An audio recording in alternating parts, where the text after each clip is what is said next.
হ্যাঁ, তা তো পারতই।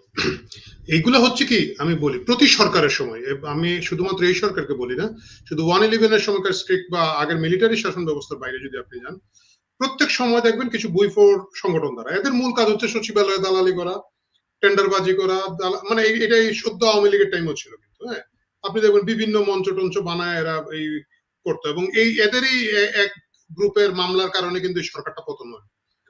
মানে এরা হচ্ছে বাঁশের চেয়ে কঞ্চি বড়, কঞ্চির থেকে বাঁশ পাতা বড়। এই বাঁশের পাতা বড় আওয়ামী লীগের অনেকগুলো সংগঠন ছিল। এখন এরা আসছে ক্ষমতায়, এদের ওই বাচ্চা সংগঠনগুলো, বাচ্চা শিবির টিবির যেগুলো অন্য কিছু করতে পারে না, এদেরকে দিয়েছে। ধরেন এই ইনকিলাব মঞ্চ, এরা কিন্তু মূল ক্রিমটা খাইতে পারতেছে না। দেশের ভিতরে কি হচ্ছে আপনিও জানেন আমিও জানি, এটা বেশি কথাবার্তা বলার অবস্থা হতো এখনো নাই।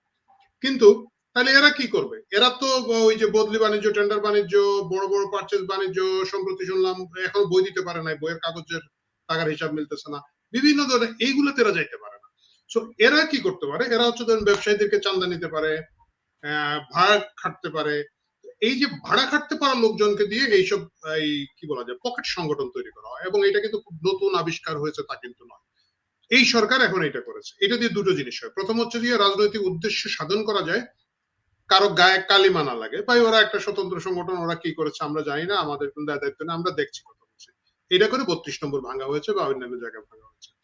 এখন কথা হচ্ছে তাহলে আজকে সরকার কেন যথাযথ ইঙ্গিত দিল না? যথাযথ ইঙ্গিত সরকার দিল না কয়েকটা কারণে। প্রথম কারণ হচ্ছে যে জাতিসংঘ মহাসচিব দেশে, এই সময় আপনি বাংলাদেশের একটা 70-80 বছরের পুরানো, এবং মানে কমিউনিস্ট পার্টি তো বিশ্বের সকল সভ্য দেশেই আছে, তো এইটাকে মানে কানেক্ট করা খুব সহজ। ধরেন আপনি একটা পার্টির নাম বললেন ঢাকা পার্টি, এখন বুঝবে না যে ভাই ঢাকা পার্টির আক্রমণ হয়েছে, এরা কি বলে না, ওরা খুব খারাপ ফ্যাসিস্ট, জাতিসংঘ মহাসচিব ভাবতে পারে, হইতে পারে। কিন্তু আপনি যখন কমিউনিস্ট পার্টি বলবেন ওয়ার্ল্ডের যে কোনো জায়গায় ওরা ফ্যাসিস্ট, ওরা জনগণের বিরুদ্ধে, এটা বিশ্বাস করাইতে আবার একটু কষ্ট হবে। বলেন কি দুনিয়ার কোথাও কমিউনিস্টরা জনগণের বাইরে না, এই দেশে কেন? Everyone will ask. এখন আপনি তার অফিসটা নিবেন, ভাঙবেন, দখল করবেন, সরকারের জন্য বিব্রতকর। এই জন্য সরকার তার এই ছেঁচড়া গুন্ডা বাহিনী যেটা আছে এটাকে আজকে মুভ করায় না, এর বাইরে কোনো কারণ নাই এটাতে। এটা এখন কথা হচ্ছে তাইলে আগে করাচ্ছিল কেন, বা এই করানোর টার্গেটটা নেওয়া হয়েছিল কেন? খুব পরিষ্কার একটা কথা আমি আপনার বলি, আগামীর লড়াই মানে বাংলাদেশ এখন এক ধরনের দুই ভাগে বিভক্ত। একদিকে হচ্ছে যে যারা হৃদয়ে পাকিস্তান, আমি জানি না আপনি দেখেছেন কিনা ফেসবুকে আজকে উর্দুতে বাতচিত করতেছে না তারা, হ্যাঁ, এবং ওই স্টেকে কিন্তু প্রচুর পার্টি, মানে ওই স্টেটে বিএনপি খেলতেছে, জামাত তো ওইটার বড় স্টেক হোল্ডার, এই যে 501 নম্বর বল সাবান সহ যারা আছে অন্যান্য দল, তারাও এটার মধ্যে আছে। তরুণদের মধ্যে নতুন দলগুলো হয়েছে, বিবি নুরের দল আছে, এখন যেটা আরেকটা কি যেন হয়েছে, জাতীয় নাগরিক পার্টি, জাতীয় নাগরিক কমিটি, এটা ওরাও কিন্তু একই স্টেকে খেলতেছে। ওরাও দেখবেন বলছে যে পোশাক কি হবে, খন্দকার মুশতাকের পরে প্রথম দেখলাম সামান্তা শারমিন বলছে যে এইটার উপর একটা বোর্ড বসানো হবে। আপনাদের আপনাদের মনে থাকার কথা না, ইতিহাস ঘাটলে দেখবেন এটা বাংলাদেশের আগে একবারই হয়েছিল, খন্দকার মুশতাক সার্কুলার দিছিল যে জাতীয় পোশাক কিস্তি জিন্না টুপি সহ কি কি যেন বানাইতে হবে, ওইটাতে যাচ্ছে। গোটা কথা হচ্ছে কি এই একটা স্টেক হোল্ড, মানে একটা মানে কি বলবো আমি, একটা টার্গেট গ্রুপকে টার্গেট করে সকল পার্টি ওইদিকে আছে। তাহলে উল্টা দিকে কারা? যারা মুক্তিযুদ্ধ বিশ্বাস করে, যারা 71 বিশ্বাস করে, যারা প্রগতিশীল বাংলাদেশ বিশ্বাস করে, যারা বাঙালির সংস্কৃতি বিশ্বাস করে, যারা নারী ও পুরুষের সমাধিকারে বিশ্বাস করে, এরা কি করবে? এতদিন ধরে কিন্তু এই দোকানটার একক মালিক ছিল আওয়ামী লীগ, বা বড় মালিক ছিল আওয়ামী লীগ, যার কারণে ঘুরে ফিরে ধরেন অনেক বাম সংগঠন বা অন্যান্যরা সিমিলার মনোভাব নিয়ে যদি ঘুরেও থাকে, তারা কিন্তু পাত্তা পায় নাই আওয়ামী লীগের কারণে। কারণ আওয়ামী লীগ এইটা দিয়েছে সকলের মাঝখানে, একই সাথে সে মাসল পাওয়ার দিতে পেরেছে, টাকা দিতে পেরেছে। মানে আপনি একটু আগে জিজ্ঞেস করছিলেন সিপিপি ক্ষমতা দেয় না কেন, 500 টাকায় যে দেশে ভোট বিক্রি করা যায় ওই দেশে সিপিপি উনি কেমন ইলেকশন করে পারবে? আমার সাথে পারবে উনি ইলেকশন করে? পারবে না তো। আমি কালকে 5 কোটি টাকা নামায় দিতে পারবো, উনি পারবে না। উনি সারা জীবন জনগণের জন্য কাজ করেছে। কিন্তু ভোট ম্যানিপুলেশন, ভোট ম্যানেজমেন্টের অনেক ধরনের ক্রাইটেরিয়া মিট করতে, পপুলারিটিও থাকতে হয়, সাথে সাথে ভোটটা গুছায় বাড়িতে আনার একটা ব্যাপার থাকে। সেই জায়গাটায় আওয়ামী লীগ কিন্তু ভোট গুছায় আনা, পপুলার ডিমান্ড তৈরি করা, জনস্রোত তৈরি করার একটা ক্ষমতা ছিল, তারা নিয়েছে। আজকে আওয়ামী লীগ রাজনীতির সমীকরণের একটা বাইরে চলে গেছে। কিভাবে বাইরে চলে গেছে আমরা সকলে জানি। জুলাই আগস্টের আন্দোলন, তাদের অন্যান্য কৃতকর্ম, 16 বছরের শাসন ব্যবস্থার অনেক সমালোচনার মুখে এসে তারা ব্যাকফুটে আছে। আদৌ তারা ইলেকশন করতে পারবে কি পারবে না কেউ জানে না। সেকেন্ড পার্টি কারা?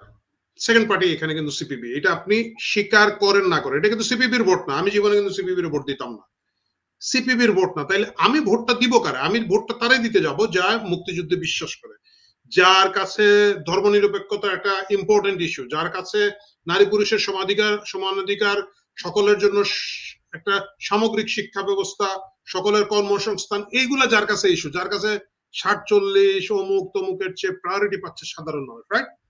এইখানে আপনি এসে দেখেন বাম সংগঠনগুলো, আপনি একটু আগে বলেছেন যে খুব ছোট সংগঠন সিপিবি হইতে পারে, এটা কিন্তু মনে রাখতে হবে সিপিবি বাম সংগঠনগুলোর মধ্যে সবচেয়ে বড়, তাদের একটা ইউনিক নেম ব্র্যান্ড আছে। আমি জানি না আপনি কিভাবে দেখেছেন, আমি যে মফস্বলে বড় হয়েছি, এদের কিন্তু থানা পর্যায়ে পর্যন্ত খুব কম সংখ্যক লোক, কিন্তু থানা পর্যন্ত কমিটি আছে, অ্যাক্সেস আছে। ছাত্র ইউনিয়ন একসময় বিরাট সংগঠন ছিল, আমরা 90-তে যখন ছাত্ররা রাজনীতি করেছি তারা আমাদের সহযোগী সংগঠন হিসেবে একই সাথে আন্দোলন সংগ্রামে ছিল। তাদের কিন্তু সাবেক ছাত্র ইউনিয়নের প্রচুর একটা স্টেক হোল্ডার আছে। এই ক্ষেত্রে কিন্তু আমি জানি না সিপিবি নিজেরা এই কি বলে সম্ভাবনাটা দেখে কিনা না, কিন্তু আমি একজন সাধারণ রাজনৈতিক পর্যবেক্ষক হিসেবে দেখি এই যে মুক্তিযুদ্ধের পক্ষের শক্তির একটা বিশাল স্টেক হোল্ডার হিসাবে if CPB place the right card, তারা কিন্তু সবচেয়ে বড় শক্তি। তাদের কিছু সুবিধা আছে, আপনি তার বিরুদ্ধে কোনো এই যে এখন দোষর বলতেছে, আমি আজকে একজনকে বললাম দোষর কিভাবে, তুমি আমার প্রমাণ করে দাও, আমিও গিয়ে সিপিবির অফিস দখল করতে যাবো তোমার। সে কিন্তু দেখেন তারা কিন্তু কখনো ওই যে জোট মহাজোট 14 দলীয় জোটের ভিতরে যায় নাই, তারা 13 নির্বাচনে যায় নাই, 24 নির্বাচনে যায় নাই, 18 নির্বাচনে সকলে গেছে, সবাই একই ফলের, সারা বাংলাদেশে সবাই গেছে। আচ্ছা, কোনো করাপশন তারা করে নাই, কোনো সন্ত্রাসের সাথে তারা নাই, সো আপনি তাকে কোনোভাবে ধরতে পারবেন না।